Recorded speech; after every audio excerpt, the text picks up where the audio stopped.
నన్ను మృంగవలనని ఉన్నారు. చూడండి, దావీదునంట నన్ను కరుణింపుము. దావీదు దేవుణ్ణి అడుగుతున్నాడు, దేవా నన్ను కరుణింపుము, నన్ను కొందరు నన్ను మృంగవలనే ఉన్నారు, దావీదుని కొంచెం మంది మృంగుతున్నారంట అని దేవుడికి ప్రార్థన చేస్తున్నాడు. ఏమనంటే, దేవా నన్ను కరుణింపుము, మనుషులు నన్ను మృంగవలనే ఉన్నారు, దీన వల్ల వారు పోరాడుచు నన్ను బాధించుతున్నారు. దీన వల్ల వారు అంటే దినమెల్ల వారు అంటే రోజు రోజు దావీదు మీద పోరాడుతున్నారు. తర్వాత నన్ను బాధించుచున్నారు. దావీదు అంట బాధించుచున్నారంట. తర్వాత అనేకులు గర్వించి నాతో పోరాడుచున్నారు, దినమెల్లా నా కొరకు పొంచి ఉన్నారు, నన్ను మృంగివేయవలనని ఉన్నారు, నాకు భయము సంభవించు దినమున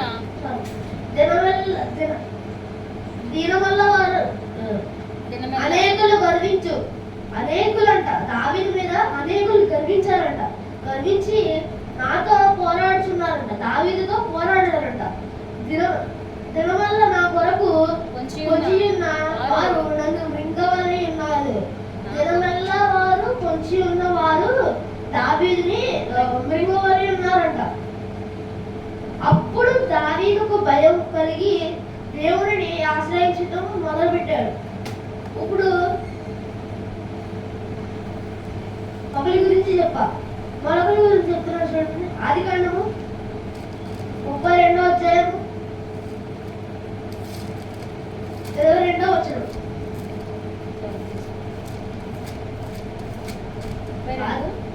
ఆదికాండము 32:22 వచనం. ఆ రాత్రి అతడు లేచి తన ఇద్దరు భార్యలను తన ఇద్దరు దాసీలను తన 11 మంది పిల్లలను తీసుకొని ఎబ్బేకు రేవు దాటిపోయెను. యాకోబు వారిని తీసుకుని ఆ ఏరు దాటించి తనకు కలిగినదంతయు పంపివేసెను. చూడండి, ఆ రాత్రి అంటే దావీదు ఇంటికి ఎవరో వాళ్ళ చుట్టాలు వచ్చారు. ఆ రాత్రి అతడు లేచి, అతడు అంటే ఎవరు అక్కడ? అతడు అని మీనింగ్ ఎవరిది? అబ్రహాం. యాకోబు అంట లేచి తన ఇద్దరు భార్యలను, తన ఇద్దరు దాసీలను, తన 11 మంది పిల్లలను తీసుకుని యబ్బోకు రేవు దాటిపోయాను. అంటే దావీదు యాకోబు వాళ్ళ ఇద్దరు భార్యలను, ఇద్దరు దాసీలను, 12 మంది పిల్లలని ఆ రాత్రి యబ్బేకు రేవు దాటించారంట. ఎందుకనంటే యాకోబు వారిని తీసుకొని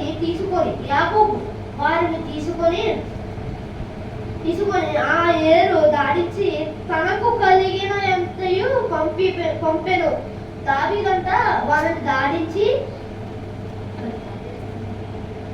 యాకోబు వాళ్ళని దాడించి తనకు ఎంతైతే ధనముందో దాంట్లో సగం వాళ్ళకి ఇచ్చి పంపించారంట. 24వ వచనం. యాకోబు ఒక్కడే మిగిలిపోయాను. ఒక నరుడు తెల్లవారు వరకు అతనితో పెనుగులాడెను. యాకోబు ఒక్కడే మిగిలిపోయాడంట ఇంట్లో. వాళ్ళు దింపేసి మళ్ళీ వచ్చి ఇంట్లో పడుకున్నాడు. యాకోబు ఒక్కడే ఉండిపోయాడు ఇంట్లో. ఒక్కడే ఉండిపోయిన తర్వాత ఒక నరుడు తెల్లవారు వరకు అతనితో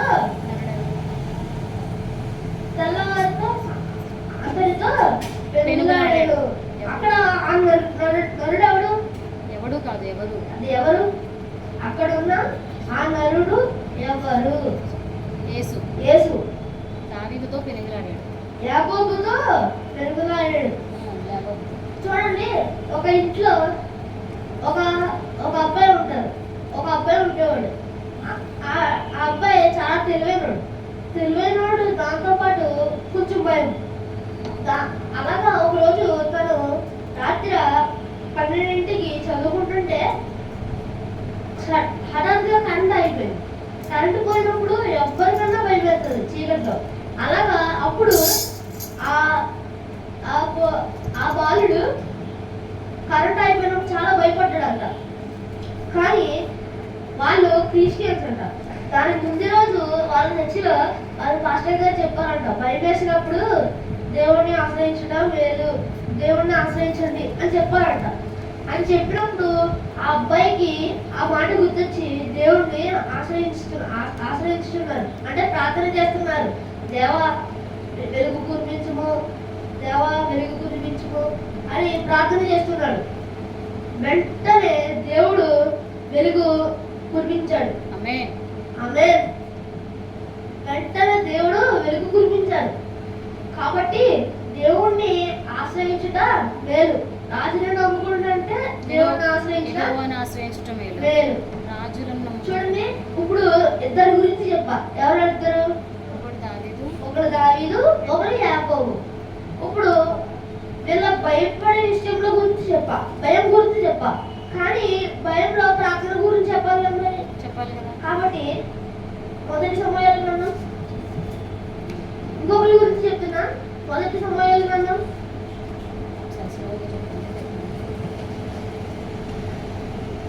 15వ అధ్యాయం 10వ వచనం. మొదటి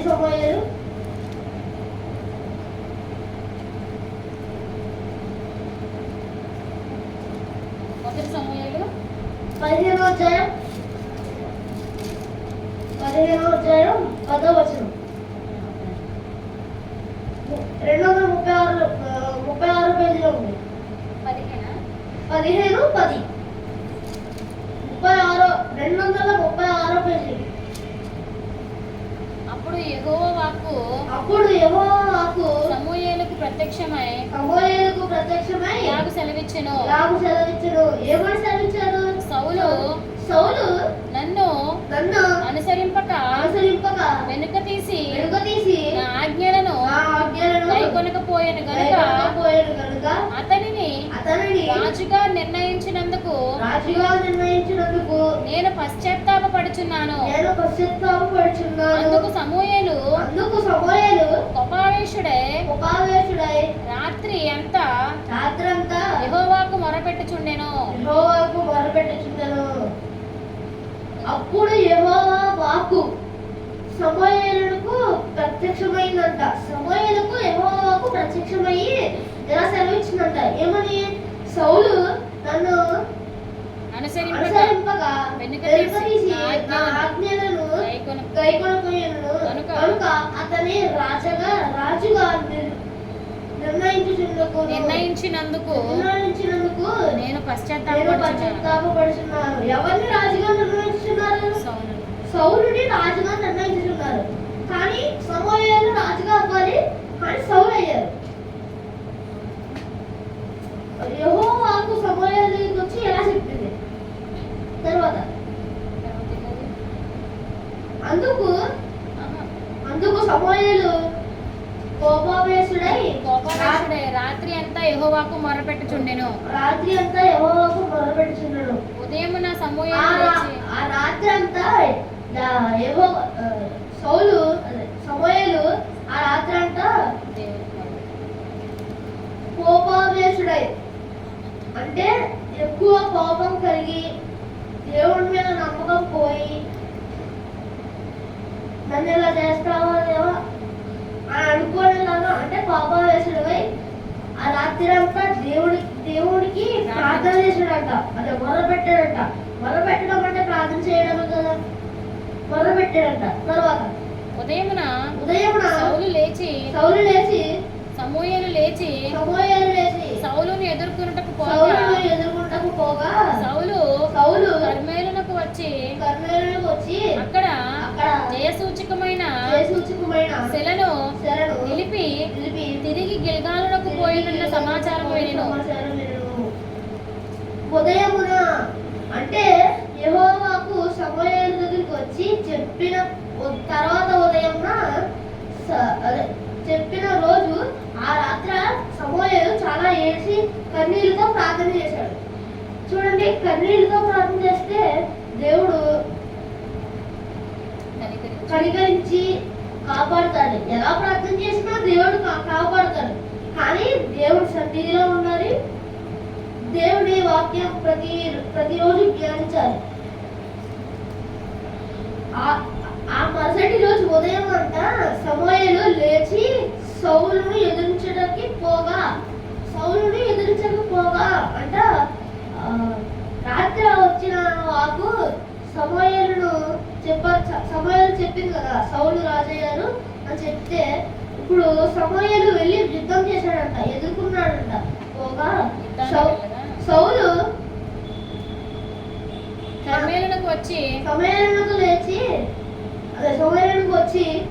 అక్కడ జయసూచకమైన శిలను నిలిపి తిరిగి గిల్గాలునకు పోయినన్న సమాచారము వినెను.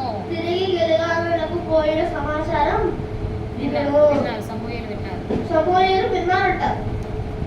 ఇప్పుడు ముగ్గురు గురించి చెప్పాలి. ఎవరెవరు? దావీదు, యాకోబు, సమూయేలు. తర్వాత ఇంకొకరు కూడా భయపడ్డారు. హోషేయ గ్రంథం 745 పేజీలో ఉంది. 745 పేజీ హోషేయ గ్రంథం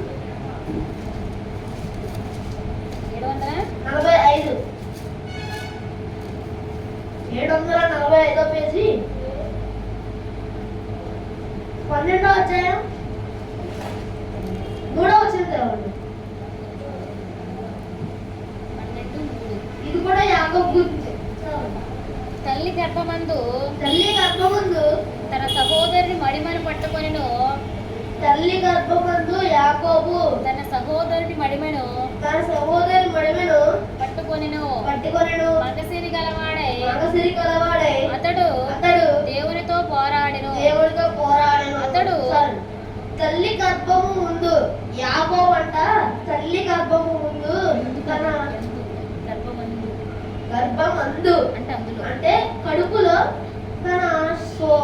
తన సహోదరుని అంటే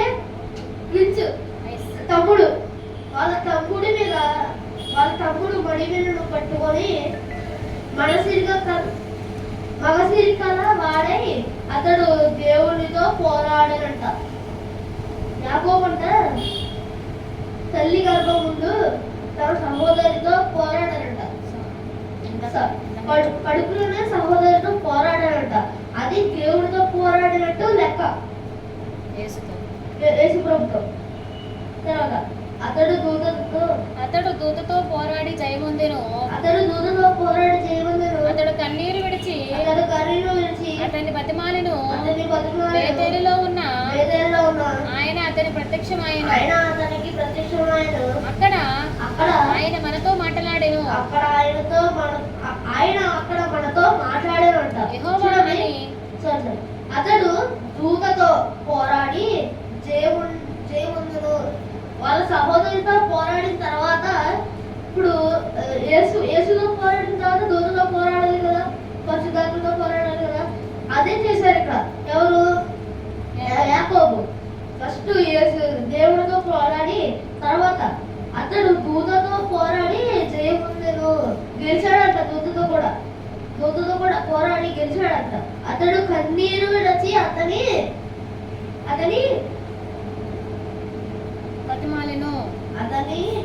కన్నీరు విడిచి బతిమాలెను. తర్వాత యాకోబు కన్నీరు విడిచి అతనిని బతిమాడాడంట. ఎందుకు బతిమాడాడు?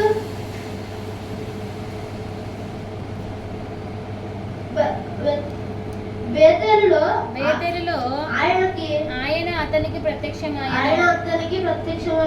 తర్వాత యాకోబు పుట్టిన తర్వాత బేతేలులో ఆయన అంటే ప్రభు. ఆయన ప్రత్యక్షమయ్యాడంట. ఎక్కడ? బేతేలులో. అక్కడ ఆయన మనతో మాట్లాడాను. ప్రత్యక్ష ప్రభు మనతో మాట్లాడాడంట. తర్వాత యెహోవా అని యెహోవా అని సైన్యములకు అధిపతి అయిన యెహోవా అని ఆయనకు జ్ఞాపకార్థ నామము జ్ఞాపకార్థనామం చేశారంట. అని యెహోవా అని, యెహోవా నువ్వే మా దేవుడు, నువ్వే మా దేవుడు అంటారు కదా చాలా మంది. అలాగా యెహోవా అని సైన్యములకు అధిపతి యెహోవా యెహోవా అని అని ఆయనకు చాలా మాటలు దేవుడికి చెప్పారంట. ఎలాగా నువ్వే మా దేవుడు, యెహోవా నువ్వే నువ్వే అని చెప్పారు. తర్వాత జ్ఞాపకార్థ నామము అలా ఆయనకు జ్ఞాపకార్థముగా చేశారంట. కాబట్టి నీవు దేవుని తట్టు తిరగవలెను, దేవుని తట్టు తిరగవలెను, కనికరమును కనికరమును న్యాయమును అనుసరించుచు ఎడతెగక నీ దేవుని యందు ఈ దేవుని యందు నమ్మిక ఉంచుము. నమ్మిక ఉంచుము. చూసారా, యాకోబు కూడా మళ్ళీ మళ్ళీ ప్రార్థన చేశారు. మళ్ళీ కన్నీరు విడిచి ప్రార్థన చేశారంట. కన్నీరు విడిచి. ఇప్పుడు ఎంతమంది గురించి చెప్పా? నలుగురు గురించి చెప్పా. ఎవరు? దావీదు, యాకోబు, సమూయేలు, మళ్ళీ యాకోబు. ఇప్పుడు మరి మనం చాలా పాపాలు చేస్తూ సాతాను మనలో ఉంటూ పాపం అంటే పాపం చేస్తూ మనం చాలా దేవుడికి దూరం అయిపోతున్నాం. అసలు పాపం అంటే ఏమిటి? దేవుడి దృష్టిలో పాపం అంటే ఏమిటి? ఆయన ఆజ్ఞ అతిక్రమమే పాపం. ఆయన ఇచ్చిన ఆజ్ఞలు పాటించపోతే అయ్యే పాపం. ఆమేన్. ఆమేన్. చూడండి, ఇప్పుడు మనం పాపాలు చేస్తాం. దాంట్లోనే రకరకాల పాపాలు చేస్తాం. ఒకటేమో రహస్య పాపాలు చేస్తాం, ఒకటేమో కనబడినట్టు పాపాలు చేస్తాం. ఇలాగా చాలా పాపాలు ఉంటాయి. కానీ రహస్య పాపాలంట దేవుడికి మన ముఖంలో కనబడతారంట, ఒక కాంతిలో కనిపిస్తాయి. ముఖ కాంతిలో కనిపిస్తాయంట. ఆమేన్. చూడండి, కీర్తనలు గ్రంథం 90వ అధ్యాయం. కీర్తనల గ్రంథం, అందరూ మీ బైబిల్ ఓపెన్ చేసి చూడండి. కీర్తనల గ్రంథం 90వ అధ్యాయం 8, 9, 10 వచనాలు చదవండి. మా దోషములను నీవు నీ ఎదుట ఉంచుకొని నీవు ఉన్నావు. నా ఎదుట ఉంచి ఉన్నావు. నీ ముఖకాంతిలో నీ ముఖ కాంతిలో నా రహస్య పాపములు నా రహస్య పాపములు కనబడుచున్నవి. కనబడుచున్నవి. నీ ఉగ్రతను భరించుచునే మా దినములన్నీయు గడిపితిమి. నిట్టూర్పులు విడిచినట్లు మా జీవిత కాలపు జరుపుకుందము. చాలు. మా దోషములను నీవు నీ ఎదుట ఉంచుకుని ఉన్నావు. మనం మనుషులు చేసిన దోషమును దేవుడు తన ఎదురుగానే నిలబెట్టుకుని దేవుడు మనకి ఆ దోషము గల శిక్ష, ఆ దోషముకి కలిగే శిక్ష మనకి వేశాడంట. తర్వాత నీ ముఖ కాంతిలో మా రహస్య పాపములు కనబడుచున్నవి. మన ముఖ కాంతిలో అంట, మన ముఖ కాంతిలో మనం చేసిన రహస్య పాపములు కనబడతాయంట. ఎవరికి? దేవుడికి, పరిశుద్ధాత్మకి. తర్వాత వచ్చిన నీ ఉగ్రతను భరించుచునే మా దినములన్నీయు గడిపితివి. నిట్టూర్పులు విడిచినట్లు మా జీవిత కాలము జరుపుకొందుము. నీ ఉగ్రతను భరించుచునే మా దినములన్నీయు గడిపితివి. అంటే దేవుడి యొక్క ఉగ్రతను ఇక్కడ దావీదు వాళ్ళు భరించారంట. కొన్ని దినముల వరకు దేవుని యొక్క ఉగ్రహము దావీదు భరించాడంట. నిట్టూర్పులను విడిచిచున్నట్టు మా జీవిత కాలము జరుపుకుందాము. నిట్టూరులను విడుస్తారు. నిట్టూర్పులు అంటే చాలా పాపములు చేసి ఏడుస్తూ ఉండే వారిని విడిచేస్తారు, విడుస్తారు. వాళ్ళ కుటుంబం, వాళ్ళ ఫ్రెండ్స్, వాళ్ళందరూ వాడిని చౌకగా చూసి విడిచేస్తారు. వాడితో ఒక్కసారి కూడా మాట్లాడరు, వాడిని ఒక్కసారి కూడా ఎక్కడికి పిలవరు. తర్వాత మా ఆయుష్కాలము 70 సంవత్సరములు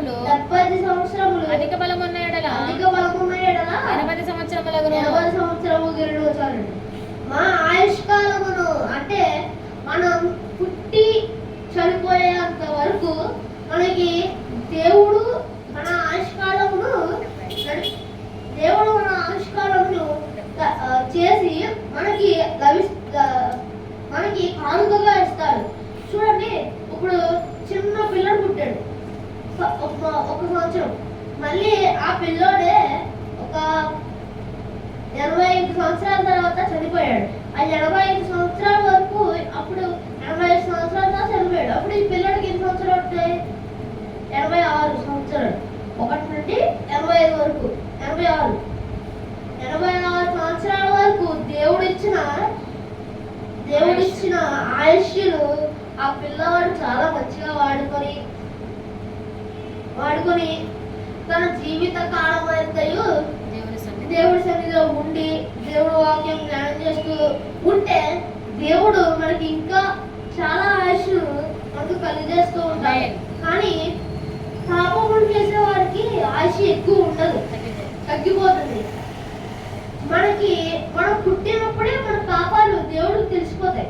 మనం పుట్టినప్పుడే మనం ఎదురు చేసే పాపాలన్నీ దేవుడికి తెలిసిపోతాయి. కాబట్టి ఆయుష్కాలమును దేవుడు తగ్గిస్తాడు. ఎవరికి? పాపములు చేసేవారికి. తర్వాత ఆయనను వట్టి వైభవము వాటి వైభవము ఆయాసము దుఃఖమే. పైన చూడండి, అధిక బలమును ఎడల. అధిక బలము అంటే ఎక్కువగా బలం, చాలా బలం, చాలా బలం ఉన్నవారికి ఉన్న ఎడల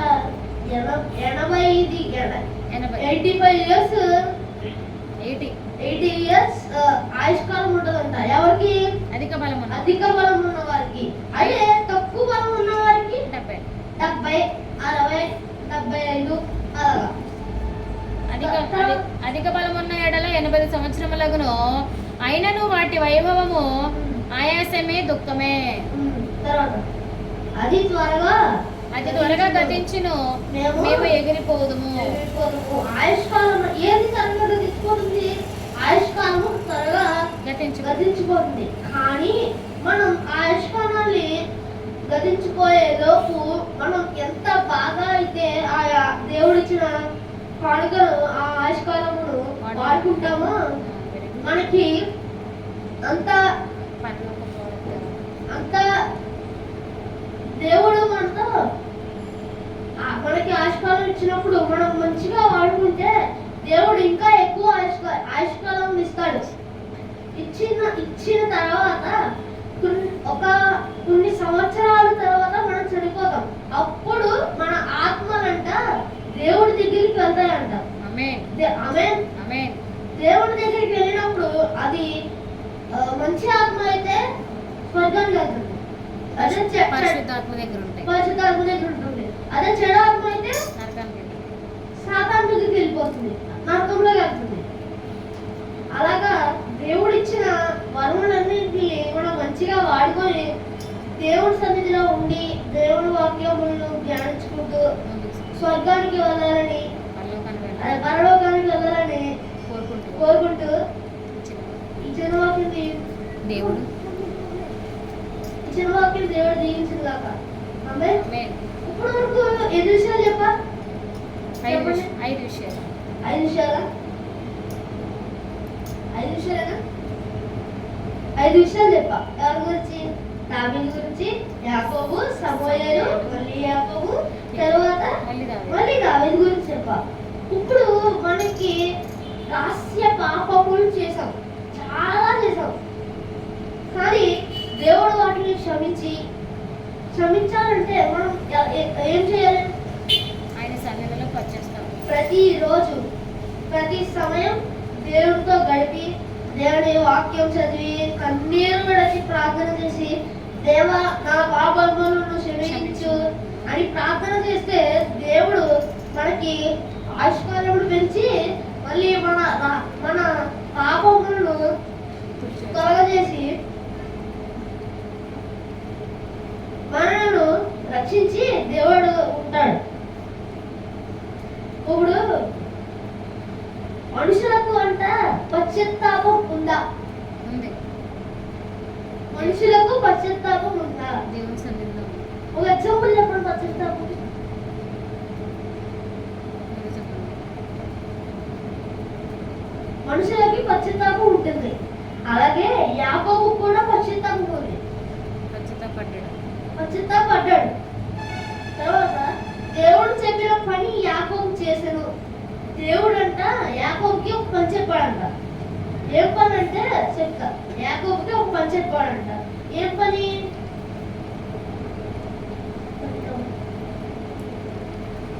యాకోబు పత్రిక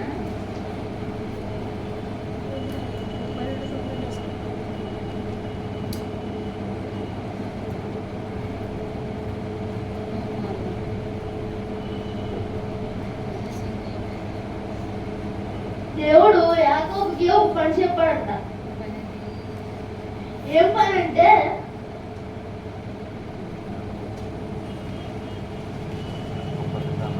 యాకోబు పత్రిక యాకోబు పత్రిక పేరు నంబర్ 215.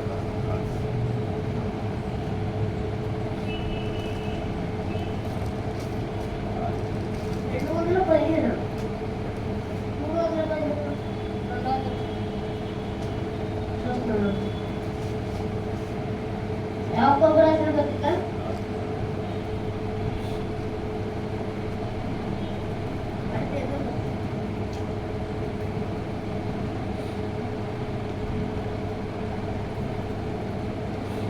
యాకోబు రాసిన పత్రిక 32:9. అప్పుడు 32:7.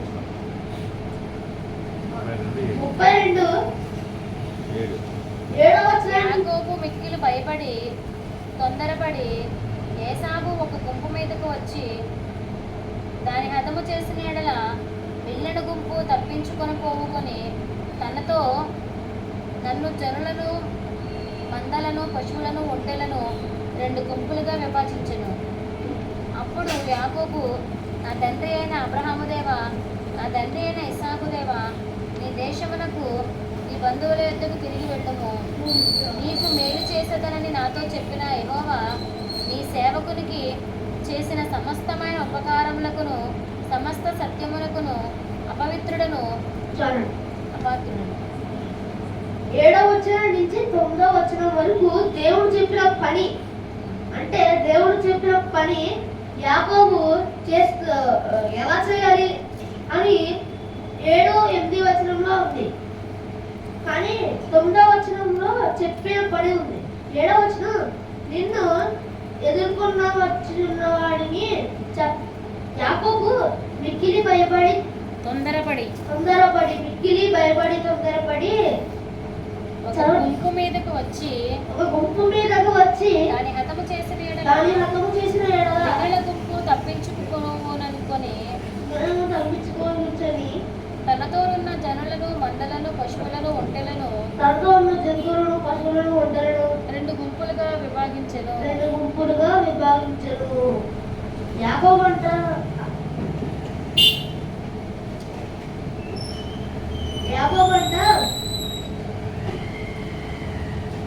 ఒక మిక్కిలికి భయపడి ఒక గుంపు మీదకి వచ్చి దాని మొత్తము చేసిన ఎడల మిగిలిన ఆమేన్. ఈ చిన్న వాక్యం దేవుడు దీవించి ఆశీర్వదించి దీవించును గాక. ఆమేన్.